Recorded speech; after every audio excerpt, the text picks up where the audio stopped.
Hey, good morning, guys. This is Stephen Howard and my dog Yucca. We're in my backyard in Las Vegas, and my friend Bonnie's daughter's running around. So if you hear a little girl, she's having fun playing with my dog. Um, I've been sick for a couple of days. When you're sick, you get extra sensitive. It probably triggers you back into some of your dark night of the soul, where you're just like sobbing and crying about things that you can't change in the past, and what happened to you and what people did to you. And get over it, Steve. The world's a cruel place. You gotta toughen up. Yeah, Yucca, toughen up.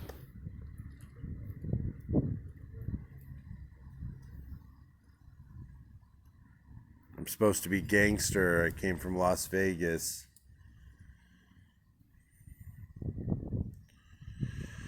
Well, that's enough of the low vibration this morning.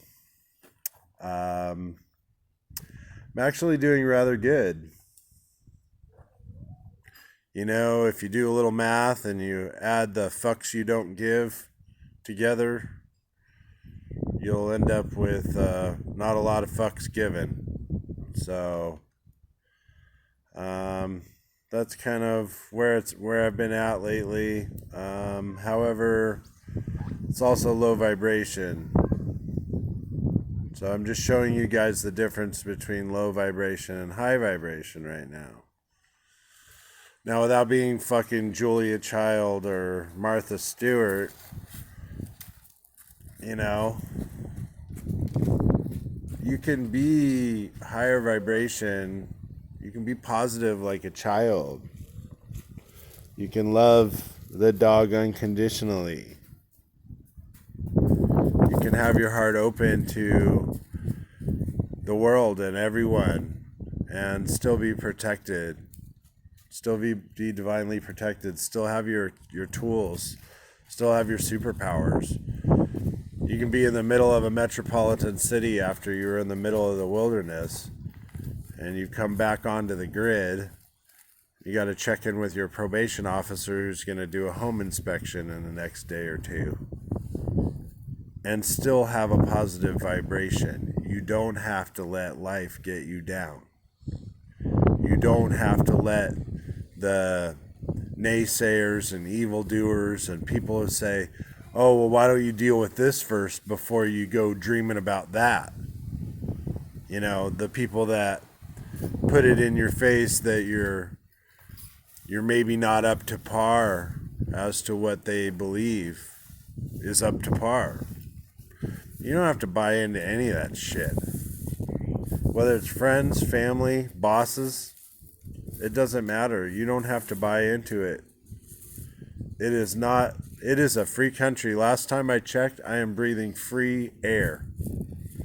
Last time I checked, if you go to the right place, there's clear, clean water you can drink for free.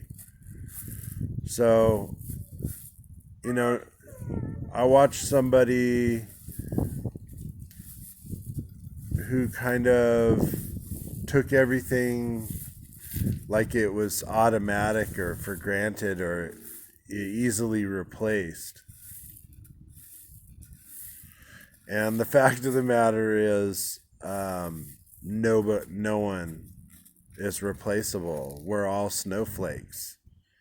See, if you don't have an awakening, or you don't feel awake, or you aren't in you're in the blue pill still, where everything's 3D.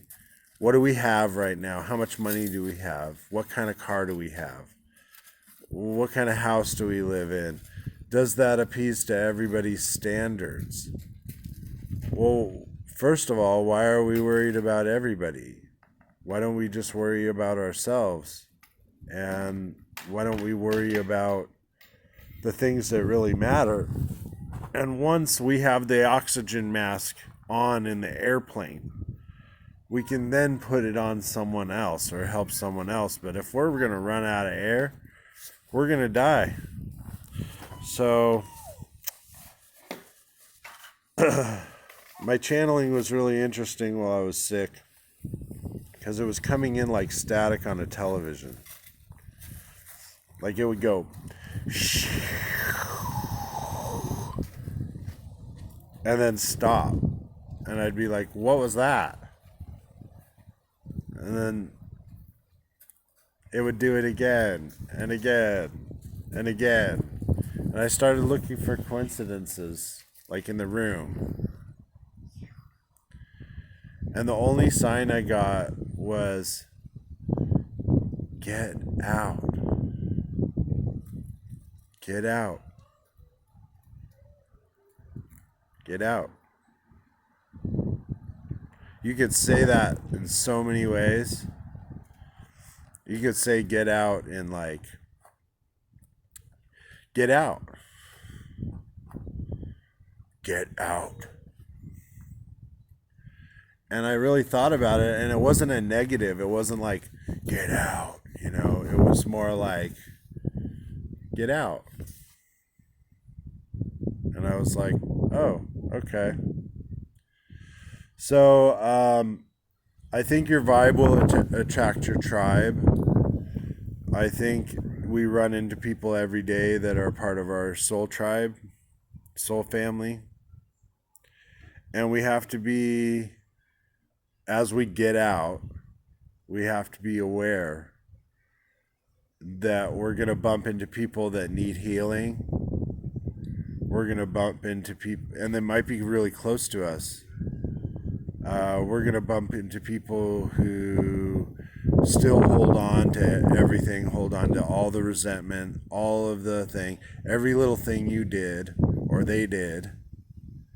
And they'll nitpick in their mind as to, oh yeah, this is just another pipe dream. Well, some of my pipe dreams have led to rather large projects and have made marks quite a bit. So as I was, Yucca, come here.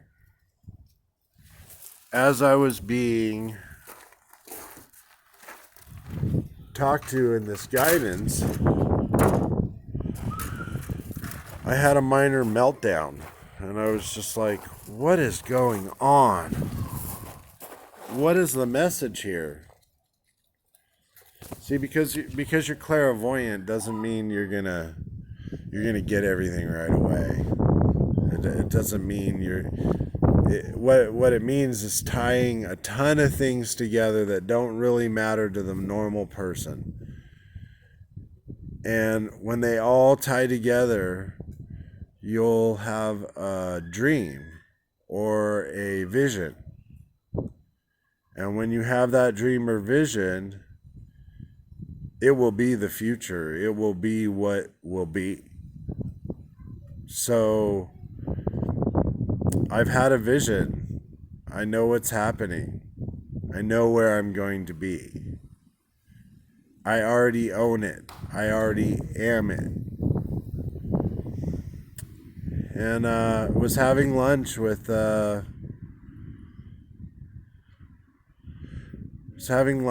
and someone said to me, well, it isn't all about you. And I said, whoa, whoa, whoa, whoa, whoa, back up. In fact, it's all about you. It's all about you. It's how you say it. It's not ego. It's not narcissism. I'm trying to take consciousness enlightenment that I've been delivered from divinity. The divine universe has given me tools. And I've had a vision of what the future will look like. And it's a very good future. And it's not just for me at all. It's all about me. Do you understand? Because it's a hard one. I've gone through my whole life with people telling me, hey man, you're kind of focused on yourself, or, blah, blah, blah. And it seems that way because everything that I talk about revolves around the self. But if you're self-aware and you become self-enlightened, then you can help so many people around you. And so many people around you will see what you've done. So the next time somebody tells you that your ego, or you're a narcissist, or you're about yourself, maybe you need to be, or you're an introvert and you're not about yourself at all, and you're succumbing and submitting all the time. There's something in a balance between those two that eludes me at times. But I am a selfless person. Don't get me wrong. I would give the shirt off my back for people. I would work myself to the bone for free. I would do whatever it takes. That's enlightenment. Whether you're receiving or whether you're just doing it out of the spirit of your heart, would you change your whole life? Would you just up and move and change your whole life? Go from 3 acres in Montana, struggling with your own system, to living in a house with a family with children and crying babies, and dealing with a job that you're not sure really where your training wheels are yet, and yeah, you're in it. You're in it. And then you're trying to repair relationships on no money yet. And money is energy. The world requires money. So I have enough self-love. I'm in the right place. I'm balanced. I'm doing what I'm supposed to be doing. I'm complying and submitting where I need to. And then I'm standing strong and in conviction and in my alpha, most beautiful, divine masculine, well-balanced feminine and masculine that you can be.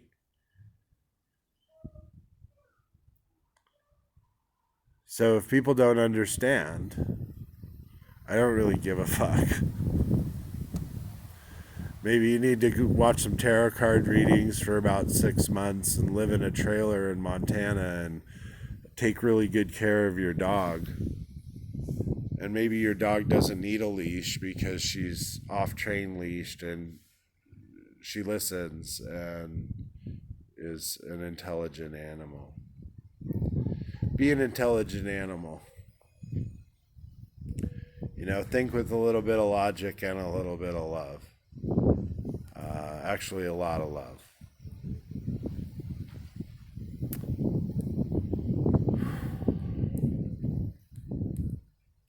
My message for the masses is love is always the best answer. That's a trademark, by the way. If you take it, I'll prove that I owned it. If it's ownable.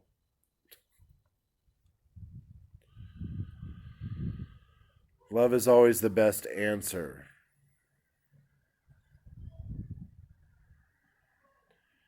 So say someone's mad at you and you're in an uncomfortable and public environment and they put you on the spot because you're trying to talk about hopes and dreams.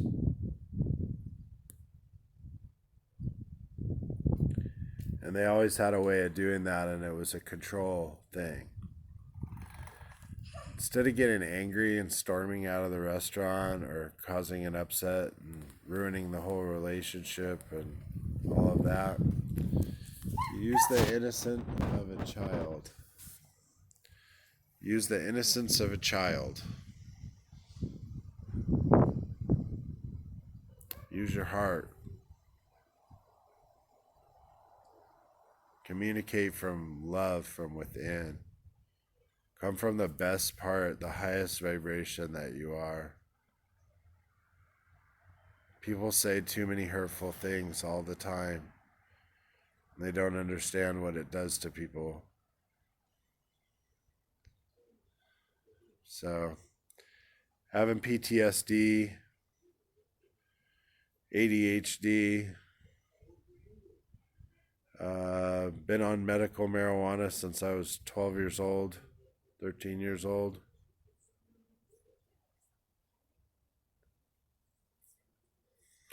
Watching everybody go through different life experiences where they reached success and they weren't judged, and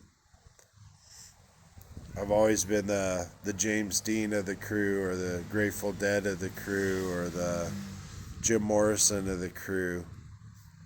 Or I'm like, fuck it.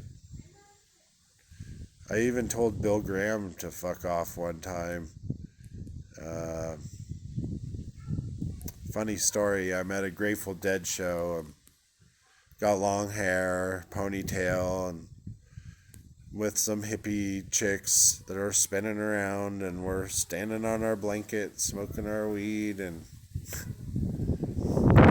guy comes riding up on a motorcycle inside the venue, and he's got a hot blonde on the back, big boobs, and he's a little dark guy. He was really short compared to me. So it was like really short guy and big blonde with big boobs on a dirt bike inside the Grateful Dead show.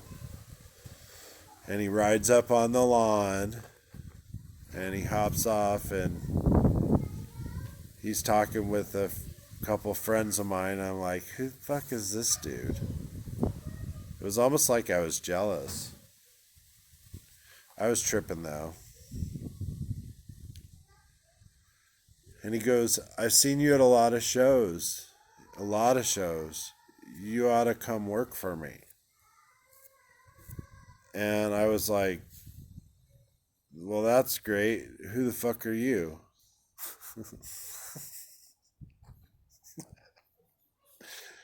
And he goes, oh, I'm Bill Graham.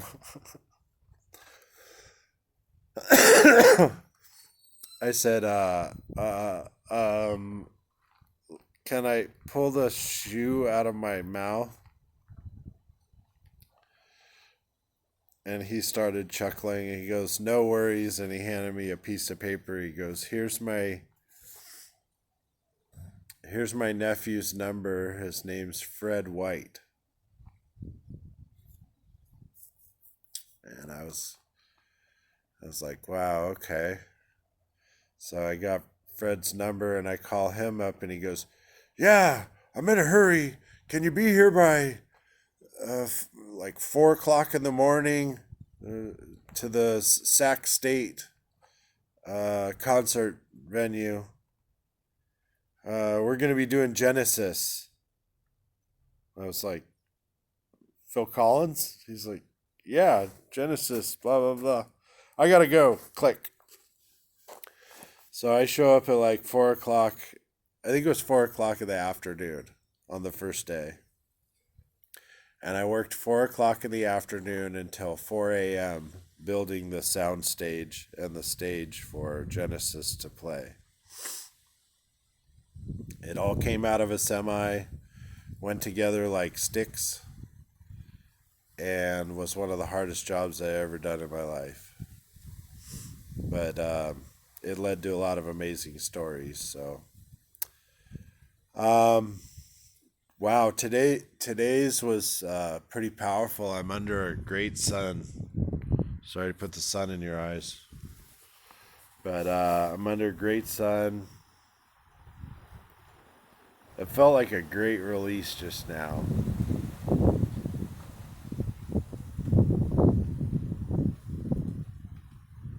It's gonna be okay. It's gonna be better than okay. It's gonna be like you can't even recognize the new you. Like people are just gonna be like, "What the fuck happened to you, man?" It's like simple. I went and sat in a trailer for 3 years and worked hard in Montana, and the story is the story. Watch the movie. Have you seen the Ellen Show yet? So if any of you guys know Ellen DeGeneres, tell her to watch one of my videos and tell her that I'd like to come on and hang out with her and Portia.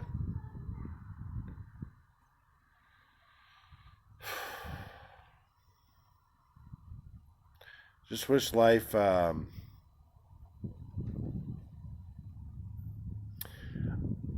I wish that the other people in your life would just take the time to study you a bit so that they could understand. And that also between you being honest with them, that they would grow to love you more for your achievements, your bravery, and the time that you spent trying to explain it.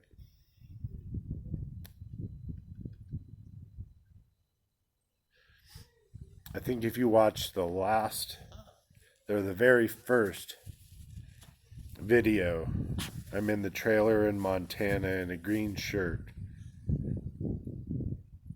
I was really heartbroken. I don't know if people realized it, but I was contemplating a lot of things.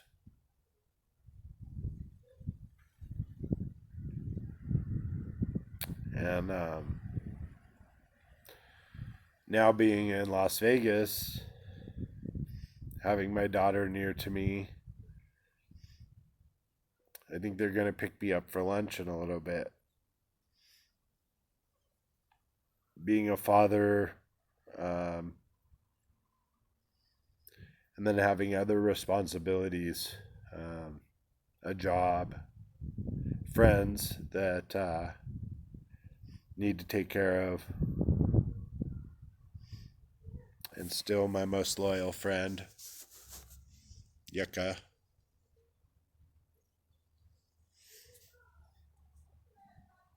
I think we could learn a lot from dogs. I think loyalty is few and far between. I think that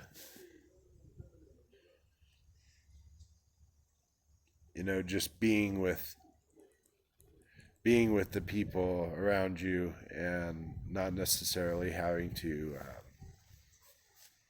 always come up with something to say. Just appreciating where you're at. Appreciating how far you come. And why.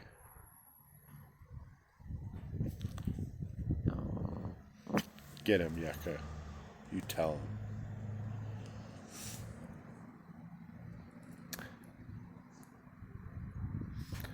Anyway, I really love you people. The collective and all you newbies and everybody that realizes that they're just a container,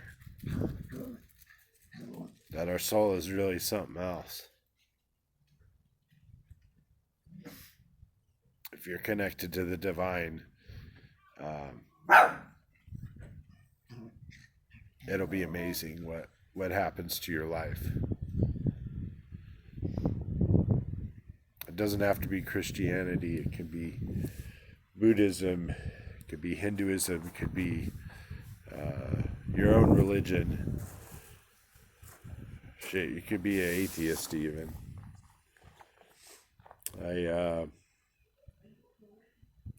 I don't like to bring religion into spirituality for a very conscious reason, and that is religion has created wars. It's killed many people, including Jesus himself, and it's just not something we talk about, you know.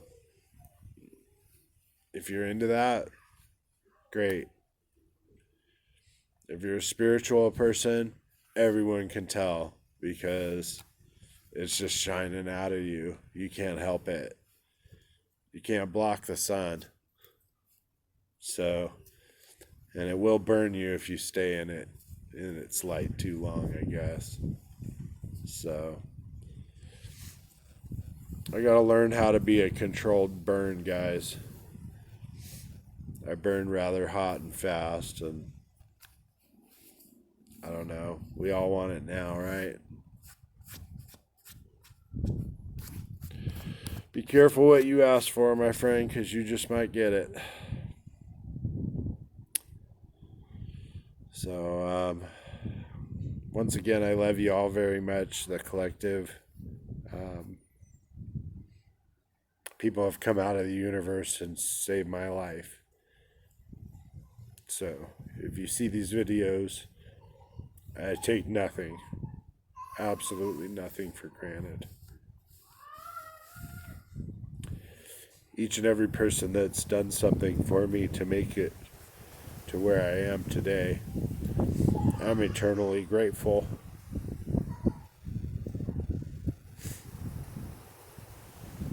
Maybe someday when I'm wealthy enough, I'll fly everybody to one spot. We can all have a hoorah. See who likes me still.